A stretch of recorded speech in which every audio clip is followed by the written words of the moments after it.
came out of college and I went to work for the Pepsi-Cola company. I spent 10 years there, was promoted 6 times in 10 years, ended up running a division of Pepsi up in northern Michigan, left there, was recruited by the Dr. Pepper 7-Up company.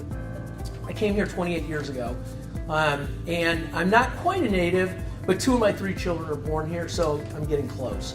And I'm married to a native, and so that helps seal the deal, right? So Pepsi, Dr. Pepper 7-Up, bottling, I had to reinvent myself because the bottling business was going nowhere profitability. I mean, I had ridden that stream during the heyday. We had a lot of fun. There was a lot of money to be made in the soft drink industry.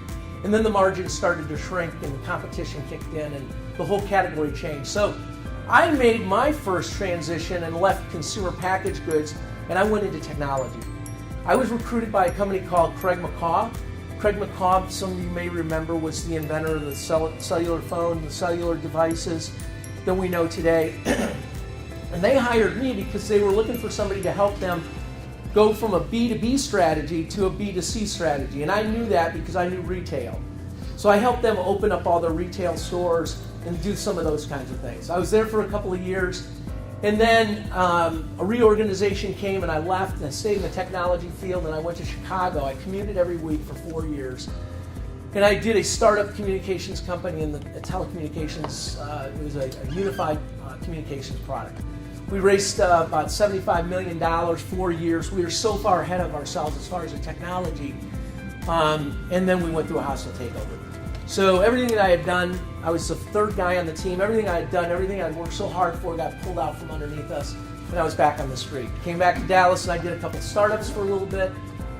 And then I went back into corporate America, and I became the vice president of sales for a local telecommunications company that wanted to have some higher carrier relationships, and I had those relationships. So it was 4th of July. Just 12 years ago. My boss called me on the 4th of July. I was on vacation with my family. And she said, Kurt, you can stay on vacation as long as you want to. When you get done, come home, go see HR and negotiate your severance package. I decided to go in the job. So, I'm 48 years old. I've got kids that are getting ready to go into college. I've got one in college actually.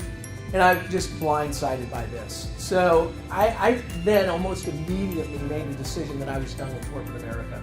I was going to go do something on my own, but I didn't know what it was going to be. I had to reinvent myself.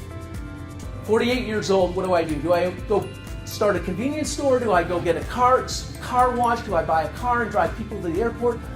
I don't know, but I am not going back to corporate America. So I made one call to a guy that owned a recruiting business up in Galena, Illinois. And I worked with him in the beverage industry, and he said, Kurt, you would be so good for recruiting. Come to Galena. I want you to take over my business. So I went up to Galena and looked around, and beautiful town, 5,000 in the winter, 1,000 in the summer. Background, 5,000 in the summer, 1,000 in the winter. My son was a senior in high school, my daughter was a freshman in high school. I had commuted to Chicago for 4 years. There was no way I was going to start that commute again, and there was no way I was relocating with a family. And I had to do the business in Galena because it was a franchise, so you know. So instead, I came back to Dallas and talked to some people, and they said, Kurt, you would be great at recruiting. Why don't you start your own team? So 12 years ago, started a recruiting business with no experience in the recruiting field. I'm a sales and marketing operations guy. I'm not an HR executive. And I had to go out and knock on doors and try to convince people in 2008, when nobody's hiring, everybody's getting fired, that I'm a recruiter and you should hire me because I do things differently than everybody else. That's my story.